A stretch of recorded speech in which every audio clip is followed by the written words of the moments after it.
Australia में इस वक्त 3.5 लाख लोग सड़कों पर हैं और ये क्या कर रहे हैं? ये 6 शहरों में प्रोटेस्ट कर रहे हैं और प्रोटेस्टर्स की डिमांड सिर्फ एक है कि मास माइग्रेशन को बंद किया जाए। दूसरी तरफ यूके में हर दूसरे दिन किसी न किसी इमिग्रेंट के खिलाफ कोई ना कोई कार्रवाई हो रही होती है। उनके घरों पे हमले हो रहे हैं, उनके घरों पे पत्थर मारे जा रहे हैं और यूके का ब्रांड एम्बेसडर इस वक्त बन चुका है एलॉन मस्क। हर दूसरे दिन एलॉन मस्क किसी लीगल इमिग्रेंट या किसी इलीगल इमिग्रेंट के खिलाफ कोई ना कोई ट्वीट कर रहा होता है। अमेरिका को देखें तो अमेरिका ने 3.5 लाख लोगों को आइस ने पिछले 1 साल में डिपोर्ट कर दिया है। और कनाडा, जिसको हमेशा से एक पीस लविंग कंट्री कहते थे कि दूर बैठा है, सुकून से बैठा है, तो कनाडा में जब साउथ एशियंस गए, इंडियंस गए, पाकिस्तानीज गए, तो वही पीस लविंग कंट्री अब लोगों को कहता है कि leave Canada, we don't want you here. The more we accept the duty and responsibility we have as individual Canadians to stand up and defend what is ours, the closer we will be to taking back Canada from the corrupt powers that possess it. There's no housing. There's nowhere for them to go. So what are you bringing them here for? Our young Canadians that are looking for jobs are struggling so hard right now. We need to show them that if you want to get in power, you need to put Canadians first and you need to put what Canadians care about first. I'm for our people and our country first. कितनी ऐसी videos I हैं पूरी दुनिया में इस वक्त immigrants के खिलाफ इतनी कार्रवाइयां क्यों हो रही हैं, स्पेशली 5 अंग्रेजी बोलने वाले मुल्कों में, यूएसए में, यूके में, कनाडा में, न्यूजीलैंड में, ऑस्ट्रेलिया में और जर्मनी का तो अलग ही हाल है। अब ये सारा इमिग्रेशन का ड्रॉप सीन है क्या? ऐसे में इमिग्रेशन में आपको क्या क्या मसाइल आएंगे और over the period of 4 to 5 years immigration की कहानी किस डायरेक्शन में जाती हुई नजर आती है? कहानी क्या है, आइए समझते हैं।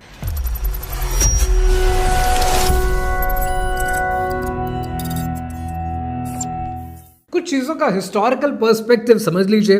दुनिया हमेशा से free to go, free to roam, free to move area हुआ करती थी, लेकिन वर्ल्ड वॉर 1 के बाद दुनिया में पासपोर्ट्स इंट्रोड्यूस हुए। इनिशियली जो वर्ल्ड वॉर 1 के बाद फ्रांस और यूके की कार्रवाइयों से पासपोर्ट्स इंट्रोड्यूस हुए, वो एक सिर्फ लेटर ऑफ इशुएंस होता था कि ये इंसान हमारे मुल्क में आ सकता है। लेकिन वर्ल्ड वॉर 2 के बाद जब यूनाइटेड स्टेट्स इन्वॉल्व हुआ तो प्रॉपर पासपोर्ट्स के साथ साथ वीज़ास का सिलसिला शुरू हो गया।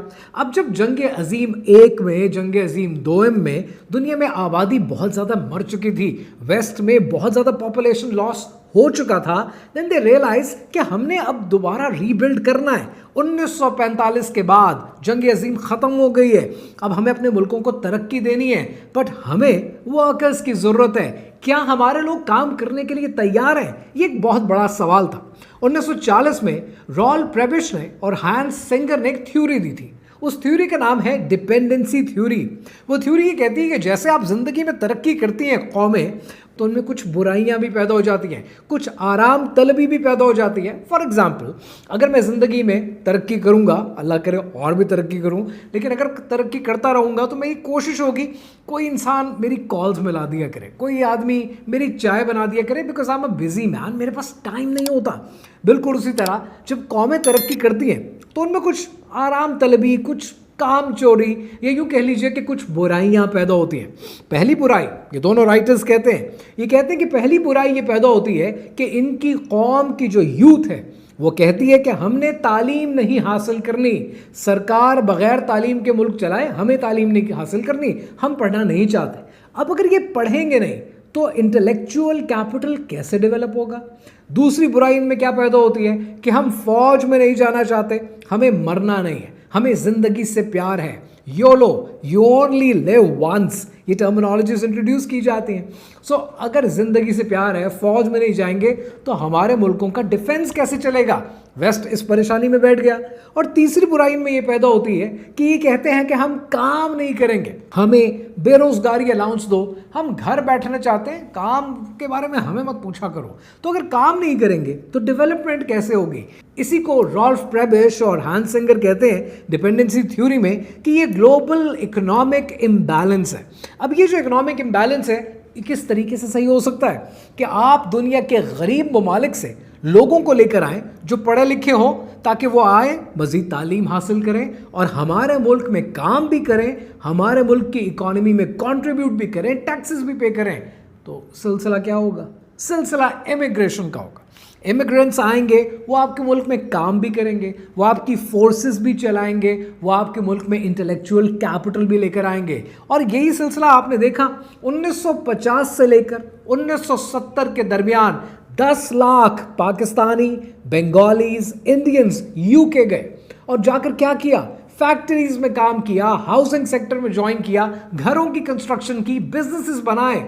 उन्होंने यूके की इकोनॉमी को इस काबिल बनाया कि यूके की इकोनॉमी 1980 आते आते 3% जीडीपी की ग्रोथ देने लगी। इतना कंट्रीब्यूट किया इन्होंने, इतना कंट्रीब्यूट किया कि आज एनएचएस को देखें तो 25% एनएचएस की यूके में वर्कफोर्स साउथ एशियंस की है। आज यूके में 12,000 रेस्टोरेंट्स चलाते हैं। शिप बिल्डिंग इंडस्ट्री से, कोल एंड माइन इंडस्ट्री से बड़े यूके के अंदर रेस्टोरेंट्स हैं जो आज साउथ एशियंस चलाते हैं। आज अगर इनका कंट्रीब्यूशन देखें तो यूरोप के अंदर और अमेरिका के अंदर $1 ट्रिलियन कंट्रीब्यूट करते हैं टुवर्ड्स द जीडीपी। इनको भी पता है, वेस्ट को बड़े अच्छे से मालूम है कि हमारे यहाँ लेबर की शॉर्टेज है और कोविड के बाद बहुत अमवात हुई है वेस्ट के अंदर, जितनी शायद रिपोर्ट नहीं हुई। और उसके बाद आज वर्कफोर्स चाहिए 2030 तक। And right now I am making this video for you, we are sitting in 2025। 2030 तक जर्मनी को 50 लाख लोग चाहिए। जापान की पॉपुलेशन एजिंग पॉपुलेशन है। इटली को अर्जेंटली 10,000 नर्सेज की जरूरत है। तो जब इनको भी पता है कि इमिग्रेशन इनके लिए इतनी ज़रूरी है, तो फिर सवाल बनता है कि आज कनाडा में मुजाहरे क्यों हो रहे हैं, आज यूएस में मुजाहरे क्यों हो रहे हैं, आज ये प्रोटेस्ट ऑस्ट्रेलिया में क्यों हो रहे हैं, आज हर तरफ इमिग्रेंट्स के खिलाफ इतनी भड़क, इतनी नफरत, इतने मसाइल क्यों हैं? उसका रीज़न क्या है, आइए समझते हैं। आज दुनिया में डी ग्लोबलाइजेशन हो रही है। दुनिया में ग्लोबलाइजेशन कौन चाहता है? इस वक्त अगर मैं बात करूं जियोपॉलिटिकल पॉइंट ऑफ व्यू से, तो सबसे ज़्यादा ग्लोबलाइजेशन चाहता है चाइना और रशिया, और सबसे कम ग्लोबलाइजेशन चाहता है यूनाइटेड स्टेट्स एंड वेस्ट। वजह क्या है? वजह यह है कि with the passage of time, जब दुनिया में ग्लोबलाइजेशन का एक गुबार आया पिछले 30 सालों में, तो अमेरिका से कॉल सेंटर्स उठे और अमेरिका ने वो जॉब आउटसोर्स कर दी इंडियंस को। अमेरिका ने टेक्सटाइल का अपना काम दे दिया पाकिस्तान को। अमेरिका ने सूती कपड़े का काम दे दिया बांग्लादेश को। आईफोन ने अपने फ़ोन उठाकर दे दिए चाइना को बनाने के लिए। सो पूरी दुनिया ग्लोबलाइज्ड हो गई। लेकिन अब जो दुनिया में चल रहा है ना, अब दुनिया में चल रही है डी ग्लोबलाइजेशन, कि हर मुल्क अपने रिसोर्सेज को वापस लेना चाहता है। We don't want to outsource, being the US, अगर मैं यूएस बन के बात करूं, we don't want to outsource our jobs to India, we don't want to outsource our factories to China. हमारे मुल्क में बेरोजगारी है, we need all those resources back. तो इसका पहला स्टेप इस साल आपने क्या देखा? पहला स्टेप आपने देखा टैरिफ्स इम्पोज कर दिए गए और पूरी दुनिया में टैरिफ इम्पोज करके अपनी फैक्ट्रीज को वापस लाने की कोशिश की गई। और दूसरा तरीक़ाकार वो आपने देखा आर्म ट्विस्टिंग, वो जिसको पंजाबी में कहते हैं ना मक्कू ठप देना। तो ट्रंप ने कितना अच्छा मक्कू ठप दिया है एप्पल का, टिम कुक का। और क्या किया? आर्म ट्विस्टिंग की कि हमें इंडिया में फैक्ट्रीज नहीं चाहिए, हम चाहते हैं एप्पल की फैक्ट्री वापस आए, और वो वापस ले आए। फिर उन्होंने तकरीर में अनाउंस भी किया हम फैक्ट्री वापस ला रहे हैं, इंडिया में नहीं चाहते प्रेसिडेंट, तो हम इंडिया में फैक्ट्रीज नहीं रखते। सो आर्म ट्विस्टिंग करके अपनी फैक्ट्रीज को वापस लेकर आए ताकि अपने लोगों को काम मिले। यानी in other words they are trying to prioritise domestic voter. इस वक्त अगर आप कनाडा देखें, यूके देखें, ऑस्ट्रेलिया देखें, यूनाइटेड स्टेट्स देखें, तो डोमेस्टिक वोटर के बड़े मसाइल हैं। नंबर 1 हाउसिंग क्राइसिस है, लोगों को घर नहीं मिल रहे। कनाडा में तो आप घर रेंट पे अफोर्ड नहीं कर पा रहे। There are so many cases going on जहां पर लड़कियां सेक्स फॉर रेंट पे आ चुकी हैं, यानी प्रोस्टिट्यूशन कर लेंगी, रेंट नहीं पे किए जा सकते। सो आज अगर ये हाल हो गया तो हाउसिंग क्राइसिस बहुत बड़ा। Along with that housing crisis के the other thing that you need to note down, वो ये है कि आज इनकी पब्लिक सर्विसेज चोक कर गई हैं। इनके पास सिस्टम नहीं है सिस्टम चलाने के लिए। एनएचएस यूके का फेल हो गया। डोमेस्टिक वर्कर को प्रायोरिटाइज करना है। And the third thing which is very important for you to understand कि आर्टिफिशियल इंटेलिजेंस बड़ी स्पीड से दुनिया में छा गया है। एआई के आने के बाद humanoids are just on the corner. जब ह्यूमनॉइड्स आएंगे, एआई आएगा, तो बहुत ज़्यादा जॉब लॉसेस मजीद होंगे। जब ये जॉब लॉसेस होंगे, एक दफ़ा अपने आप को वेस्ट की पोजीशन में रख के देखें। अगर आप वेस्ट के लीडर होंगे तो आप क्या करेंगे?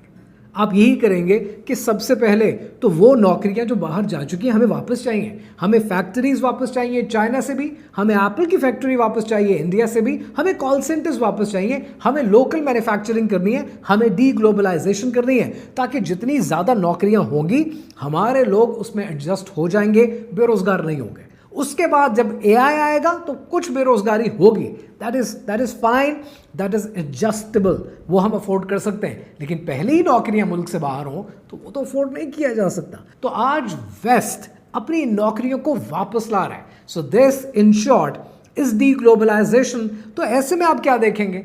ऐसे में आप ये देखेंगे कि वो मुल्क यूनाइटेड किंगडम जो हमेशा से असाइलम सीकर्स के लिए बाहें फैला के बैठे होते थे, आज उन्होंने बंद कर दिया असाइलम सीकर्स का रास्ता कि मजीद नहीं चाहिए। आज ह्यूमैनिटेरियन ग्राउंड्स पे नहीं दे रहे हैं वीज़े, पॉलिसीज़ बदल रही हैं with the passage of time. कुछ जल्दी बदलेंगी, कुछ देर से बदलेंगी, लेकिन over the period of next 4 to 5 years आप ये देखेंगे कि दुनिया में इमिग्रेशन के उसूल मज़ीद सख्त हो जाएंगे। दुनिया में इमिग्रेशन आसान नहीं होगी, बट प्रॉबली थोड़ा सा साई ऑफ रिलीफ मिलेगा आफ्टर 4 to 5 years, जब दुनिया की जो पॉलिटिकल कंसर्न्स है ना, पॉलिटिकल पार्टीज़ हैं, जो ऑस्ट्रेलिया में कोई एक और पॉलिटिकल पार्टी है, AFG लगी हुई है जर्मनी में, and they are against the immigrants, तो डिफरेंट पॉलिटिकल पार्टीज़ हैं, they are trying to be in the power. So आपने करना क्या है? अगले 4 से 5 साल अगर आप जाने के मूड में हैं तो इमिग्रेशन मेरी नज़र में थोड़ी मुश्किल होगी, चांस मिलता है चले जाइएगा, but probably for the masses, सबकी बात करें जेनेरिकली तो इमिग्रेशन मुश्किल होगी। इस वक्त जो इमिग्रेशन होगी अगले 4 से 5 साल आप ये देखेंगे कि ये जो इमिग्रेशन होगी ये बड़ी स्पेसिफिक और बड़ी टारगेटेड इमिग्रेशन होगी कि इतने वर्कर चाहिए, 500 वर्कर चाहिए इस कैटेगरी में इस मुल्क से। बहुत टारगेटेड इमिग्रेशन होगी, ओवरऑल मासेस के लिए इमिग्रेशन नहीं होगी। और चांस मिलता है तो चले जाना, नहीं मिलता तो 4 से 5 साल का एक मुश्किल पीरियड आएगा, and probably things will become much easier afterwards. Iqbal ने कहा था ना कि दयार मगरिब के रहने वालों खुदा की बस्ती दुका नहीं है, दयार मगरिब के रहने वालों खुदा की बस्ती दुका नहीं है, खरा जिसे तुम समझ रहे हो वही ज़रे कम अयार होगा, तुम्हारी तहजीब अपने खंजर से आप ही खुदकुशी करेगी, जो शाख नाजुक पे आशियाना बनेगा ना पायदार होगा।